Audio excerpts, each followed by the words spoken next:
Hi there. My name is Sukey Fontelieu, and I have completed a book, The Archetypal Pan in America, Hypermasculinity and Terrorism. And I wanted to tell you a little bit about it because this has been a real odyssey for me. It's gone on a long time. Uh, I I went to Pacifica. I went through the master's program at Pacifica in the mid 90s and loved it. You know, it's changed since then, but it's actually in essence still the same. And I loved it so much that when I was a church mouse intern with no money, I started editing theses to make some money, make some dough, and it indeed turned into bread. It yeasted and rose. I went from being an editor to being a thesis advisor to working in the counseling program for many years, and as a teacher, and then decided to get a PhD and went to the University of Essex because the supervisor there, Andrew Samuels, was very interested in the subject that I am interested in, which is politics, the kind of the cross-pollination between thinking about politics in America and, well, in the world, but the book is on America, and archetypal studies. So I kind of followed Hillman in his ideas of let's get this out into the world.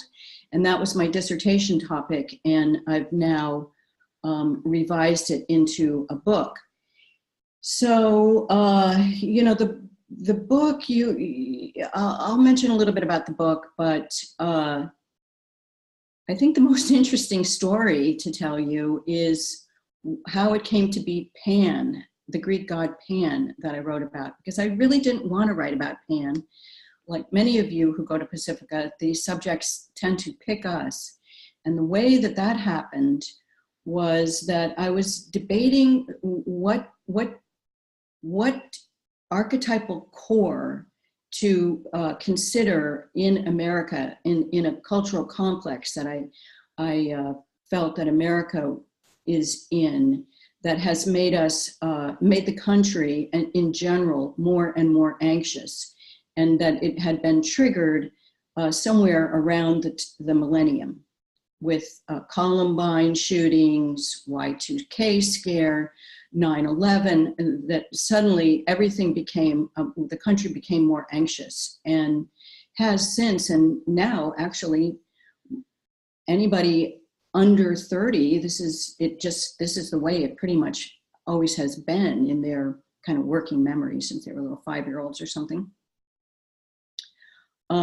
But anyway, that was the topic I was interested in. I was trying to figure out what the archetypal core to this was, which any of you who are familiar with complex theory knows that a complex has a defense system that protects a wounded core belief that is central to the whole complex. And if you want to read about complex theory, the review of the complex theory by Jung, volume 8, that's where you go. Anyway, you see I've got my teacher hat on. Anyway, I'm trying to decide, and I'm talking to a friend about it. I was actually out at Pacifica at the Lambert campus, down in the part that's down kind of in the woodsy area, and this mole suddenly shot out of the ground 2 feet into the air, right in front of me, almost between my legs. And she was immediately followed by a second mole who chased her, and then she went back down into the ground, and he went after her. And we were both just amazed and sort of, you know, oh, haha, wow, that was wild. Then I went home, I'm reading about Pan, trying to decide whether to use him or not. And I look out in my backyard, and 2 skunks come out from behind, it would come out in the backyard, and they bring out their 4 babies. And the babies start doing this round circle dance, going, you know how skunks go like that when they're running, they're going around in circles. It was so beautiful, it was so amazing. And they're skunks, so it's also like, well, I'm not going to get near or go out there and take a picture because they're repulsive, they smell. And it was both. And then as I'm leaving for England to go and talk this over with the people in England, the front of my house, a swarm of bees landed on the front of my house and created this huge wreath. And the sun was setting, the light was golden on it. It was so beautiful. So 3 synchronicities in a row. And I just thought, well, okay, these are all, it's the nature God, it's nature. It's got that sexuality. It's got that kind of repulsiveness of Pan, all of this. I just have to pay attention to this. And did, and ended up finding that the myths of Pan remarkably mirror what is going on in the United States today. And so although it seems like a stretch, it ended up working amazingly.